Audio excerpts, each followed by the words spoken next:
हाम्रो आफ्नै संस्कृति छ, आफ्नै परम्परा छ। हामी आफ्नै रीतिरिवाजमा रमाउँछौँ।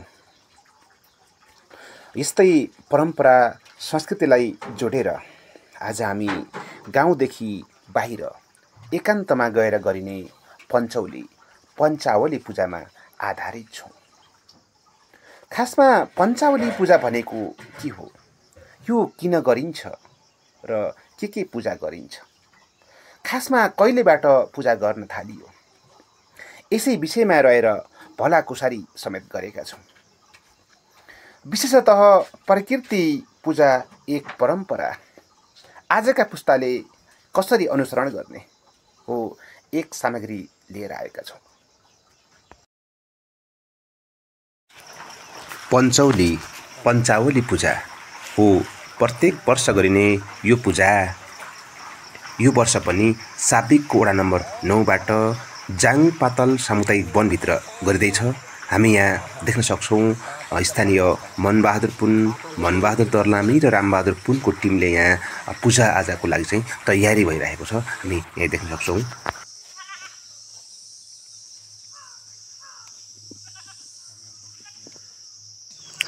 जेठ महिनाभित्रै पूजा गरिसक्नुपर्ने उक्त पञ्चावली पूजाको लागि तिथिमिथिको लागि दिन निस्केपछि पूजा गर्ने गरिन्छ। यो जङ्गलको बिचमा गएर एकान्त ठाउँमा। यहाँ हामी देख्न सक्छौँ पुजारीबाट विधिअनुसार कोपीहरू बनाइसकेपछि त्यहाँ रेखहरू हाल्ने अनि दुधदार दिने कार्य चाहिँ भइरहेको छ।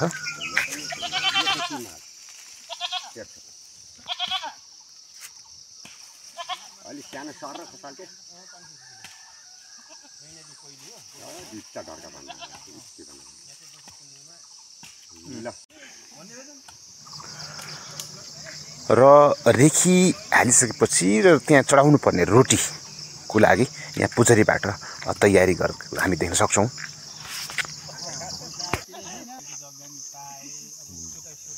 र यहाँ देख्न सक्छौँ एउटा पञ्चावलीमा गरिने पूजा जसमा एउटा पाडा पनि हुन्छ र त्यो पाडा नभइसकेपछि यहाँ अहिले हाम्रो एउटा फल, काँक्राको फलबाट उक्त पाडा बनाउँदै हुनुहुन्छ स्थानीय हाम्रा मनबहादुर पुन।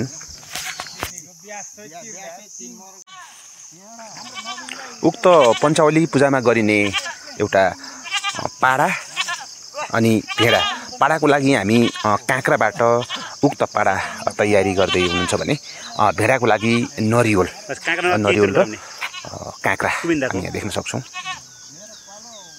नरिवल भेडाको लागि भने काँक्रा पाडाको लागि।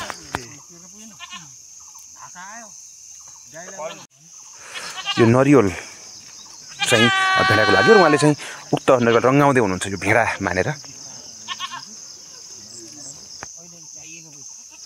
विगतमा प्रत्येक ओडाहरू एकै ठाउँ भएर विशेष गरेर साबिकका 7, त्यसपछि 8, त्यसपछि 9 अनि 5, 6 एकै ठाउँ पूजा गर्ने चलन त्यतिखेर थियो भने अहिले चाहिँ उक्त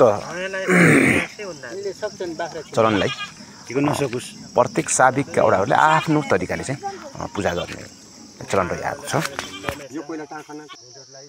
यो कुखुरा, त्यस्तै गरी परेवा, त्यस्तै गरी बाख्राको पूजा गरिसकेपछि फेरि यहाँ पुनः भेडाको पालो आएको छ र भेडाको ठाउँमा चाहिँ यहाँ नरिवल फुलिँदैछ हामी देख्न सक्छौँ।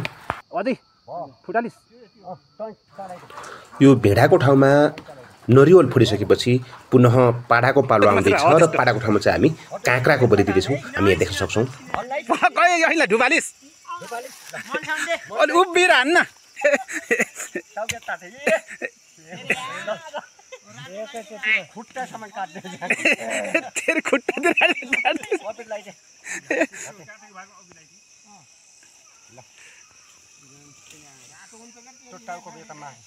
टाउको त राख्दै अब यो बाख्राको के निकाल्ने।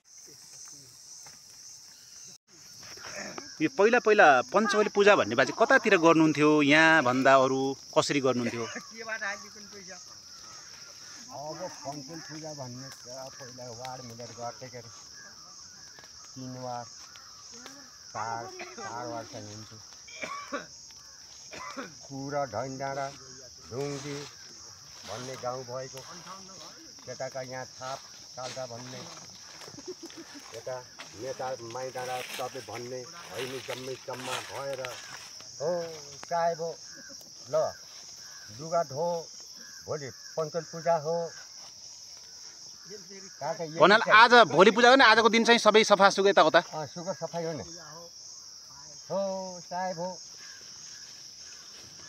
कपडा धोएर लुगा पेटा आउनु यति रुपियाँ चाहिँ ठेक लिएर आउनु पहिला त अरू रुपियाँ 3 मोर अब ठेक लिएर अब उहाँ ठेक बुझाउनु पर्छ बुझाउनु पर्ने कहाँ बाजे समितिको अब समितिलाई बुझाउने समितिलाई बुझाउने ताता यिनी मेराका पाडा भेडा कुखुरा पर्याएका उनीहरूले फेरि उता बुझाउने हजुर ठेक उठाएर त्यस्तो चलन थियो देवथानमा जाने कुखुरा सब मेरा लगेर अब पाँच मेरा हुन्छ पञ्चौली भने 5 मेरा भयो के हुन्थ्यो बाजे पञ्चौली भनेको अब पाडा भयो भेडा भयो बाख्रा भयो कुखुरा पर्या हजुर 5 भयो तिनी चाहिँ देवथानमा लगेर मनसाएर बाजासित उहाँ 15 खोला भन्ने पञ्चल पूजा भन्थे क्या पछि जग्गा दिथ्यो हो त्यहाँ लगेर सुरुबाटै त्यही पञ्चौली पूजा गर्ने डाँडामै पूजा गर्न थाल्नुभयो पुरै हामी थाहा पाएको चाहियो ए त्यहाँ त पछि चाहिँ यता स्याहारियो त्यहाँ त गटागटी छोड्यो त अहिले प्रत्येक वडाले आफ्नो आफ्नो साबिक वडाबाट आफ्नो खुसीले गरिरहेछ अताल त आफ्नो आफ्नो वाडा त्यहाँ चाहिँ पूजा गर्न जाँदिन आजभोलि चाहिँ त्यो ठाउँमा जान्नु छोडे सबले यो हटाउने कति वर्ष भयो होला बाजे हाम्रो त्यो छोडेको चाहिँ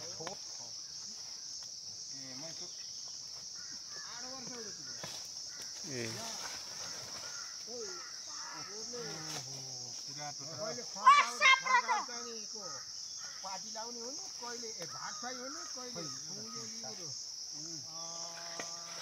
अब जुठा सुटका नपरेका जान्थे त्यता चाहिँ नानी भयो छ भने बुढो नजाने त्यस्तो गर्थे महिना चाहिँ कुन महिना बाजे कस्तो तिथि सिथि देखाएर यताउता गर तिथि पारेर पूजा हार्ने पञ्चमी तिथि पार्ने अब जेठा छ पूजा हार्ने जेठा चाहिँ गर्थे ए जस्ट भनेपछि प्रत्येक वर्षको यो वैशाख जेठमा चाहिँ तिथि पारेर तिथि पारेर पूजा हार्ने ए जेठमै हुन्थ्यो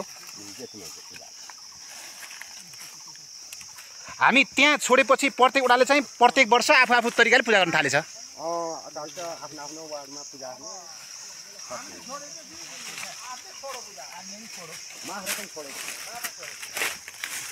वार्ड मिलेर गर्थ्यो अरे पहिला त अब एक वार्ड मात्रै गर्छौँ भन्दाखेरि अब पैसा धेर लाग्ने भयो हजुर उठाउन नसक्ने कुरा अब त्यही भएर अब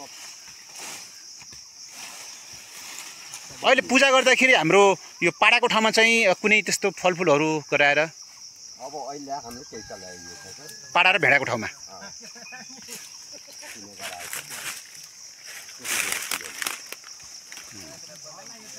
सुविधा हुन्थ्यो र हुन्थेन देवथानमा पञ्चल र हुन्थ्यो 5 हुन्थ्यो पाडा भेडा कुखुरा पर्या पञ्चल 5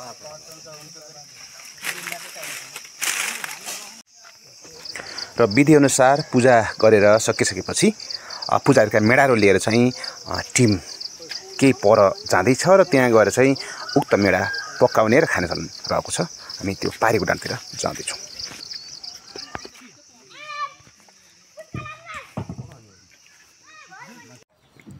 र यतिखेर हामी पूजा गरेको स्थान जाङ पातल सामुदायिक वनभन्दा पारीपट्टि रहेको ओखर डाँडा भन्ने स्थानमा छौँ र यहाँ खानको लागि तयारी भइरहेको छ हामी देख्न सक्छौँ।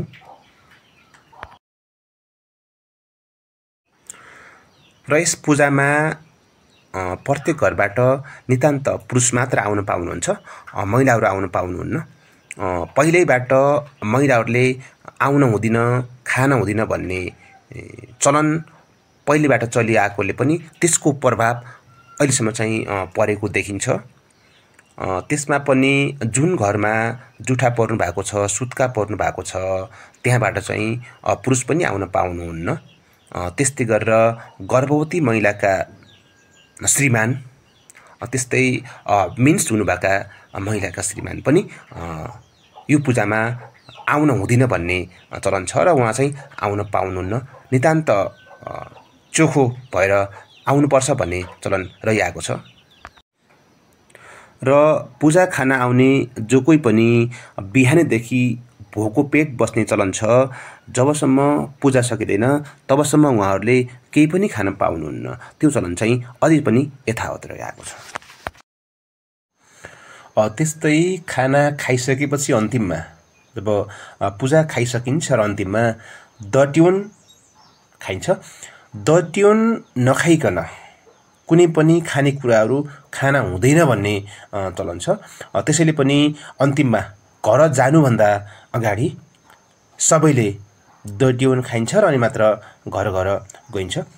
यसरी हेर्दा एउटा प्रकृति पूजामाथिको एउटा विश्वास, जुन आस्था, यो अझै पनि जीवित रहेको पाइन्छ।